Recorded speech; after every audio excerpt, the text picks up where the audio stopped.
आज हम बात करने वाले हैं ब्रह्ममुहूर्त से लेकर के परमात्म प्राप्ति तक साधन की प्रक्रिया। जो साधन करने वाले हैं परमात्मा तत्व को प्राप्त करना चाहते हैं, ऐसे भाई बहनों के मन में एक बात रहती है कि कोई ऐसा सीधा सरल मार्ग मिल जाए जिससे हम सुगमता से और तत्काल परमात्मा की प्राप्ति कर लें। उनके लिए एक विशेष साधन बताया जाता है।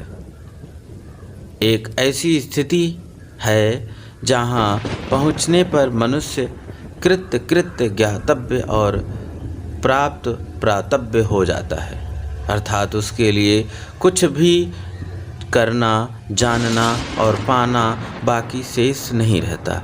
वहाँ पहुँचने के लिए 3 मार्ग हैं: कर्मयोग, ज्ञान योग और भक्ति योग। कर्मयोग से कृत्यता हो जाती है। दूसरा, ज्ञान योग से ज्ञातव्यता हो जाती है। और तीसरा, भक्ति योग से प्राप्त व्यता हो जाती है। यह अंतिम स्थिति है। अगर कोई साधक कमर कस ले कि मेरे को तो उस अंतिम स्थिति की तत्काल प्राप्ति करनी है, उसके लिए एक ऐसा साधन बताया जाता है जिससे वह सब साधनों से ऊंचे उठकर उस अंतिम स्थिति का आरंभ से ही अनुभव कर सकता है। दोस्तों, आज का विषय बहुत ही गहरा है, गहराई से समझें।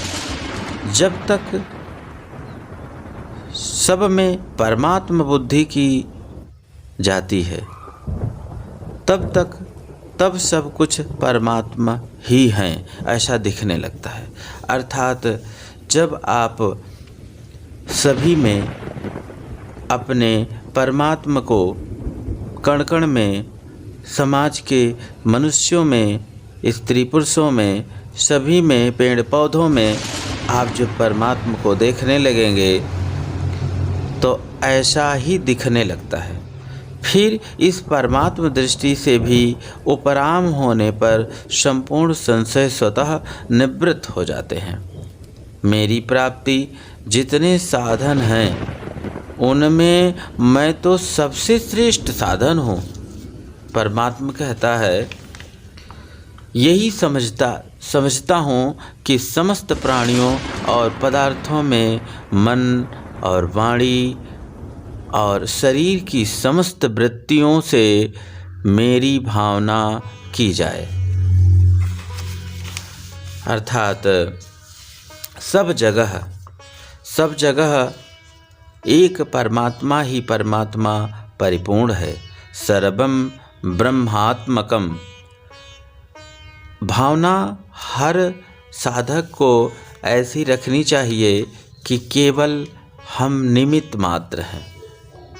मेरा इस संसार में कुछ नहीं है, हम केवल निमित्त मात्र हूँ। और जब परमात्मा मुझसे जैसा कार्य कराएगा वैसा हम करने को तैयार हूँ। इस प्रकार यदि आपने चैनल को सब्सक्राइब नहीं किया है तो चैनल को सब्सक्राइब कर दें और लाइक, शेयर, कमेंट ज़रूर करें। जाने सर्वम ब्रह्मात्मकम, उसमें हर व्यक्ति को, हर साधक को अपने अंदर यह भावना अंदर उतारनी है। उसमें न मैं है, न तू है, न यह है, न वह है, न भूत है, न भविष्य है, न वर्तमान है, न सर्ग है, न प्रलय है, न महासर्ग है, न महाप्रलय है, न देवता है, न मनुष्य है, न पशु है, न पक्षी है, न भूत है, न प्रेत है, न पिशाच, न जड़, न चेतन, न स्थावर, न जंगम, कुछ भी नहीं है। एक परमात्मा ही इन सब रूपों में बने हुए हैं। इस बात को दृढ़ता से मान लें और स्वीकार कर लें, अर्थात जान लें। यह सब साधनों से श्रेष्ठ साधन है। भागवत एकादश स्कंध के 29वें अध्याय के 19वें श्लोक की टीका में एकनाथ जी महाराज भगवान की ओर से लिखते हैं कि हे उद्धव, सब में मेरे को देखने से बढ़कर और कोई साधन नहीं है। यह मैं जानकर कह रहा हूँ, ना कि मानकर। सब कुछ भगवान ही है। यह बात हमारे को दिखे चाहे न दिखे, हम जाने या ना जाने, हमारे अनुभव हो चाहे ना हो, परंतु यह दृढ़ता से स्वीकार कर लें, दृढ़ता से जान लें कि बात वास्तव में यही सर्वोपरि है। इस प्रकार दोस्तों, जो नए साधक हैं, जो नए योगी हैं, जो योगी हो गए हैं, उनमें अलग अलग भावनाएं होती हैं, और जो देख चुके हैं उनकी बात ही कुछ अलग है। जो नहीं देखे हैं वो इस प्रकार की भावना, और जो देखे हैं उनके अंदर स्वतः इस प्रकार की भावना आ ही जाती है। तो हमारे मन में कमी है, वास्तविकता में कमी है।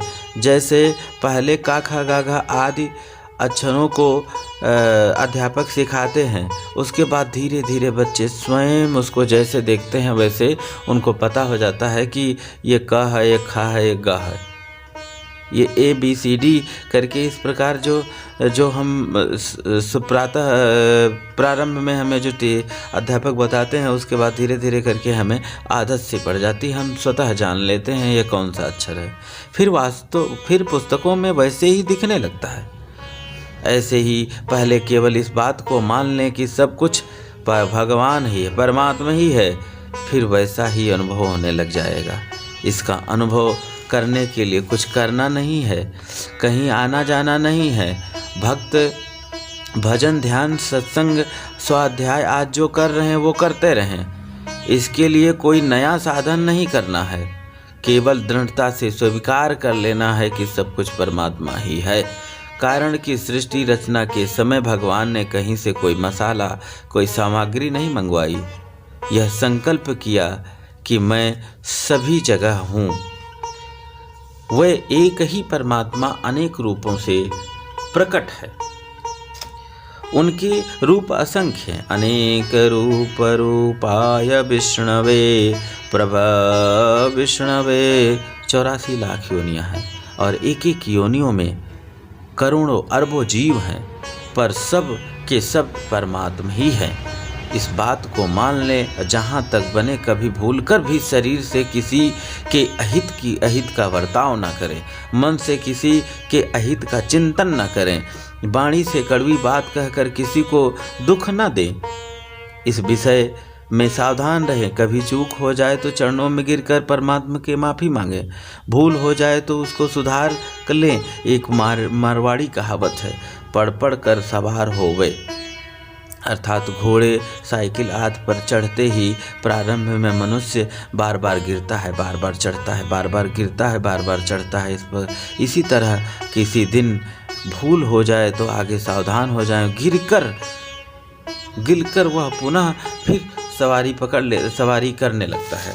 अर्थात वह जो है वह बेहतर चालक हो जाता है। एक कहानी है, एक सिंह ने सियारी के बच्चे को अकेला देखा तो दयावश होकर उसको उठा ले आया और सिंघनी को दे दिया। सिंघनी के 2 पुत्र थे। उसने सियार के बच्चे को अपना तीसरा पुत्र मान लिया। उसका पालन पोषण करने लगी। वह तीनों बच्चे एक साथ खेलते थे, सिंघनी का दूध पीते थे। जब वे थोड़े बड़े हुए तब शिकार के लिए इधर उधर घूमने लगे। एक दिन जंगल में एक हाथी आया। उसको देखकर सियार का बच्चा डर कर घर की तरफ भागा। तो यह देखकर सिंघनी के दोनों बच्चे उत्साहित होकर घर चले आए।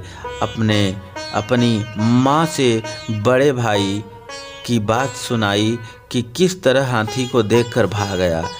सियार का बच्चा उनकी उपहासपूर्ण बात सुनकर गुस्से में भर गया और बोला कि क्या मैं इन दोनों से किसी बात में कम हूँ जो ये मेरा उपहास कर रहे हैं। उसका गुस्सा देखकर सिंघनी हंसी और बोली, हे पुत्र, तू शूरवीर है, शिकार करने की विद्या भी जान गया है और सुंदर भी बहुत है, परंतु जिस कुल में तू पैदा हुआ है उसमें हाथी को मारने की रीति नहीं है।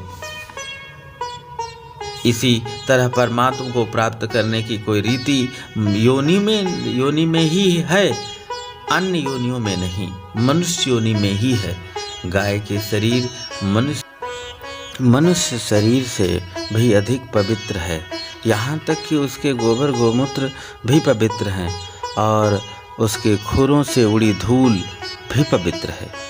पर गायों में परमात्मा की प्राप्ति की रीति योग्यता नहीं है, यह रीति योग्यता मनुष्य में ही है। परमात्मा प्राप्ति के लिए कोई भी मनुष्य अनाधिकारी नहीं है। लखपति करोड़पति सब नहीं बन सकते, राजा महाराजा मिनिस्टर सब नहीं बन सकते, पर परमात्मा की प्राप्ति सब कर सकते हैं।